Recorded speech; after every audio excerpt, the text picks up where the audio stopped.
എമ്പുരാൻ കണ്ടോ? എമ്പുരാനോ? അതെന്നാ സംഭവം? എനിക്ക് മനസ്സിലായില്ലല്ലോ.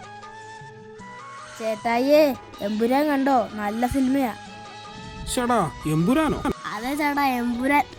എടാ പിള്ളേരെ, എത്രയും പെട്ടെന്ന് വീട്ടിൽ കൊണ്ട് വെച്ചിട്ട് വേണം എമ്പുരാന് പോവാൻ. പെട്ടെന്നാട്ടെ. എമ്പുരാൻ കൊള്ളിയാണെന്നാണല്ലോ പറയണ കേട്ടെ. കൊള്ളിയാലെന്നോ? എന്റെ പൊന്നു ചേട്ടാ, വേഗം വാ, എമ്പുരാൻ കാണണം. ഇത് പടം 10 വയസ്സിക്ക് കൊള്ളിയാണെന്നാണല്ലോ പറഞ്ഞു കേട്ടെ.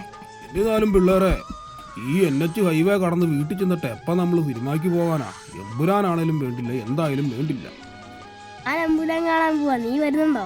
എന്റെ ടിക്കറ്റ് നീ എടുക്കുവാണെങ്കിൽ ഞാൻ വരാം. ഞാൻ എന്തായാലും എമ്പുരാൻ കാണാൻ പോവാ, വരുന്നവര് വന്നേച്ചാ മതി. അവൻ ആ കൊള്ളിയല്ലാത്ത പടത്തിനാണോ പോകുന്നത്? എടാ മക്കളെ, കൊള്ളിയല്ലാത്തതാണേലും ആളില്ലേലും പൊട്ടപ്പടമാണെങ്കിലും വന്ന് കാടാ പൂരം കൊടിയേറിയിരിക്കുന്നത്. കണ്ടോടാ, പൂരവാടാ പൂരം, എമ്പുരാൻ.